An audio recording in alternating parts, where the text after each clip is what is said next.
मैं सब समाज के गरीब लोगों को ये बताना चाहती हूँ, जानबूझकर साजिश के तहत इस किस्म की अधकच्ची योजनाएं आजादी के बाद से लेकर अभी तक ये बनाई जा रही है। जब उत्तर प्रदेश में मेरे नेतृत्व में सरकार बनी तो मैंने जो गरीब और बेरोजगार लोग थे, जो आवासहीन थे, जिनके पास अपने पक्के मकान नहीं थे, कच्चे मकान थे, मिट्टी के मकानों में जो लोग रहते थे, मकान नहीं कह सकते, छोटी छोटी झोपड़ी बनाकर रहते थे, तो मैंने उनके हितों को ध्यान में रखकर तो उत्तर प्रदेश में हमने ऐसे लोगों से 1 रुपया नहीं लिया।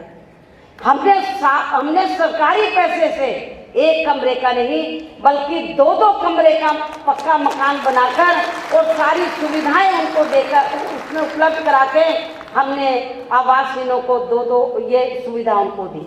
आप लोगों को, अपने लोगों को ये भी बताना है, एक तो लोगों को तैयार करना है, ये जो इलेक्शन के दौरान या इलेक्शन से पहले जो ये लोग नए नए नियम कानून बनाकर आपको वोटों को लुभाने वाले जो नए नए नियम कानून बनाते हैं उसके बहकावे में ना आए, ये उनको बताना है। इसके साथ ही आप लोगों को ये भी मालूम है कि अपने देश में कांग्रेस, बीजेपी व अन्य पार्टियों की सरकारों द्वारा उनकी हर स्तर पर गलत नीतियों के बने होने के कारण इससे देश में महंगाई भी अब यहाँ बड़े पैमाने पर बढ़ रही है, जिसका ज़्यादातर बुरा प्रभाव यहाँ गरीब व मध्यम वर्ग के लोगों पर पड़ा है। एक व्यक्ति को 1 महीने में केवल 5 किलो ही मिलेगा अनाज, ये सामग्री 5 किलो ही मिलेगी। चाहे आप उसमें चावल थोड़ा ले लो, थोड़ा गेहूं ले लो, थोड़ा मोटा अनाज, सबको मिलाकर ही केवल एक व्यक्ति को 1 महीने में केवल 5 किलो ही ये अनाज इस नए विधेयक के तहत मिलेगा।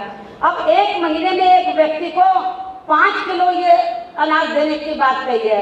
अब 5 किलो को तो वो 10 दिन में खा लेगा, तो बाकी 20 दिन वो क्या करेगा?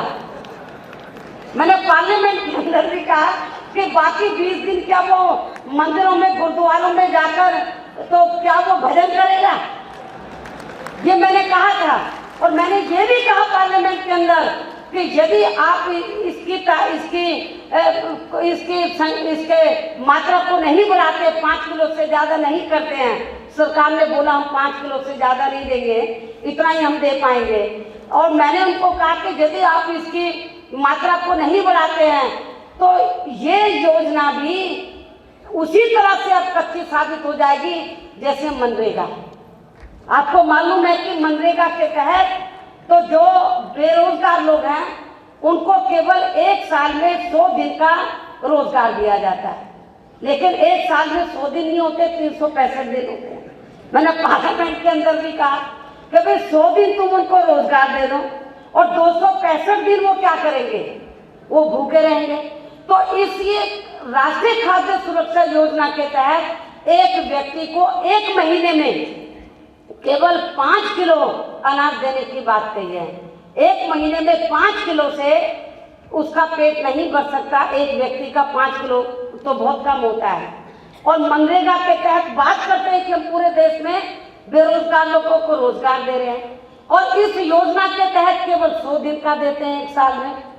तो इससे ये साफ जाहिर हो जाता है, मैं सब समाज के गरीब लोगों को ये बताना चाहती हूँ, इससे साफ जाहिर हो जाता है केंद्र की सरकार ना आपको पूरे तौर से जिंदा रखना चाहती है, ना आपको मारना चाहती है, आपको बीच में लटकाए रखना चाहती है कि आप लोग ना मर सकें, आप लोग आसानी से ना जिंदा रह सकें, लेकिन इस तरीके से आपको रखना चाहती है केंद्र की सरकार। तो डर इनको ये है, कांग्रेस और बीजेपी सभी पार्टियों को, यदि इनको रोजगार पूरा मिल गया 1 साल में, 365 दिन का खाना पूरा मिल गया सस्ते दामों में, तो फिर इनका ध्यान अब वो शासन की तरफ जाएगा, केंद्र और राज्यों में सरकार बनाने की तरफ जाएगा।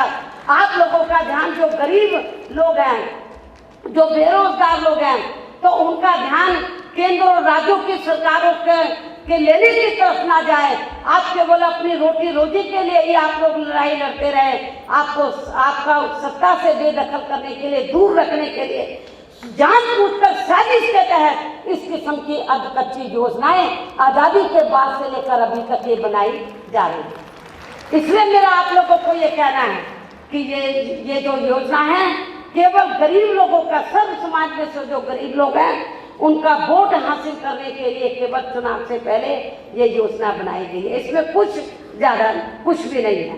भूमि अधिग्रहण नीति बनाई गई। मैंने पार्लियामेंट के अंदर कहा कि जब से जब ये विधेयक पास हो जाएगा तब से ये नीति लागू होगी। लेकिन पूरे देश में जो छोटा किसान है और खास तौर से जो दलित आदिवासी लोग हैं, कमजोर तबके के लोग हैं, जिनकी बरसों पहले जमीन औने पौने भावों के अंदर, कीमत के अंदर, औने पौने भाव के अंदर जिनकी जमीन पहले से ले ली गई है और जित कर ली गई है, लेकिन वो पैदल हो गए, रोटी रोजी के लिए मोहताज घूम रहे हैं। उसके लिए ये जो नया विधेयक आएगा भूमि अधिग्रहण, उस विधेयक में कोई व्यवस्था नहीं। इसीलिए वो लोग बड़े पैमाने पर नक्सली बन रहे हैं और फिर वो इनको मारते हैं। फिर वो कहते हैं कि हमको मार क्यों रहे हैं। अब वो जो गलत रास्ते पर चल रहे हैं, जो नक्सली बन गए हैं, इसके लिए वो लोग जिम्मेवार नहीं है। सही मायने में केंद्र और राज्यों की सरकारें जिम्मेवार है। इसलिए मैं आप लोगों को ये बताना चाहती हूँ, यदि आप लोग उत्तर प्रदेश की तरह दिल्ली में या अपनी पार्टी की सरकार बनाकर चलाना चाहते हैं तो आप लोगों को बीएसपी की जो आइडियोलॉजी है उसको सर्व समाज के लोगों तक उनको सही तरीके से पहुंचाना है। और उनको इलेक्शन के दौरान भी, इलेक्शन अनाउंस हो जाता तब भी और इलेक्शन से पहले भी, जो भी समय आप लोगों को मिलता है, आप लोगों को ये बताना है कि इलेक्शन के दौरान जो विरोधी पार्टियां अपने चुनावी घोषणा पत्र में जो भी आपको आश्वासन दिए जाएंगे तो उनसे आप लोगों को अपने खुद भी सावधान रहना है, अपने लोगों को भी, आप लोगों को, जो लोग नहीं आए हैं उनको भी सावधान करना है।